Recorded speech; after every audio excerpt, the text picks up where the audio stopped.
積極的な崇拝者として、感謝をもって主の門に入り、賛美をもって主の庭に入れ。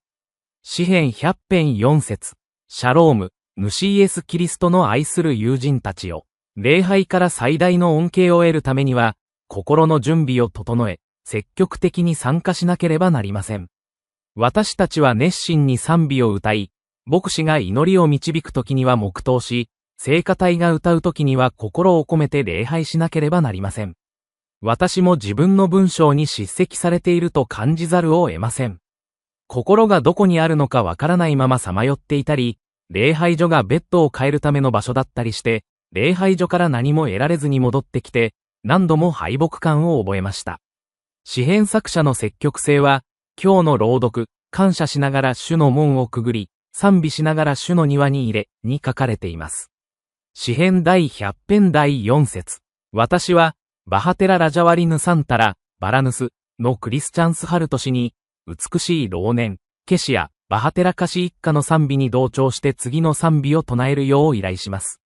あなたのやり方は計り知れない私たち一人一人の心によってしかし、私が信じていることが一つあります。美しい計画があるあなたの愛は予想外、私にとっては素晴らしい。そして大きいあなたの存在の意味は常に私の人生の現実レフ。あなたの参加は完璧です。あなたの計画は平和に満ちています。嵐の中でも安全安心いつも一緒にいたい美しさを感じてください主よ。あなたの存在の意味。レイ・ステッドマン牧師は著書、フォーク・プサームズ・オブ・フェイスの中で、礼拝に来たすべての人が礼拝の日に説教壇に立って、説教中の改宗の顔を見ることができたらいいのに、と述べている。ほとんどの人が説教者に注意を払っているように見えましたが、改宗の多くは他のことに気を取られていました。ステッドマンはこう書いています。礼拝中に人々の心がどこに向いているのかを知るのは興味深いでしょう。私の意見では、礼拝中に人々が何を考えているのかを知る必要はありません。真剣に心を開いて神の言葉の教えを聞くように自分自身を鍛えましょう。私たちは魂を癒し、礼拝を促し、神への賛美を呼び起こし、神に仕えるよう動かす真理への渇望を育てなければなりません。空虚感と落胆を感じながら礼拝を終えたとき、牧師を責めるのはよくあることです。牧師は参加者の一人に過ぎません。私たちも自分の役割を果たさなければなりません。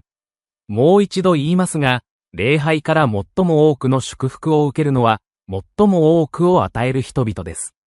アーメン。今日のインスピレーション。礼拝の本質は心からの礼拝です。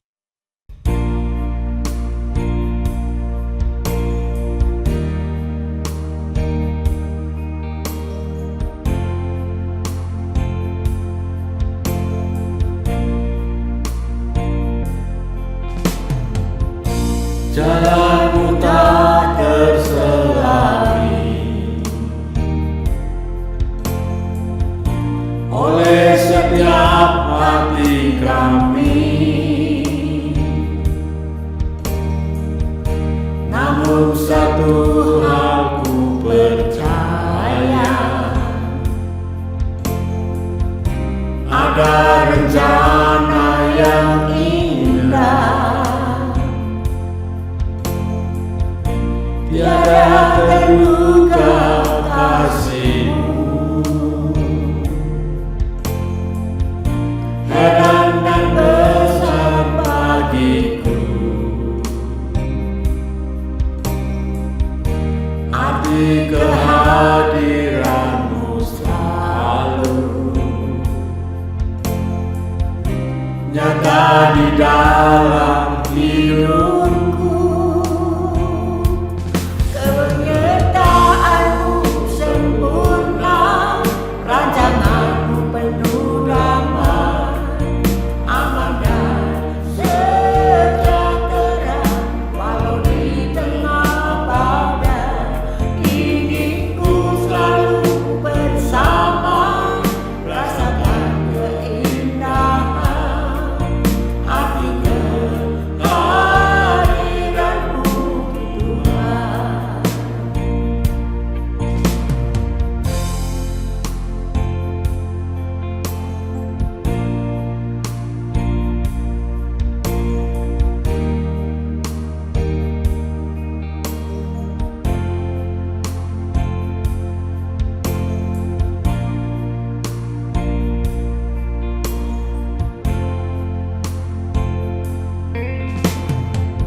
tiada terduga kasih-Mu.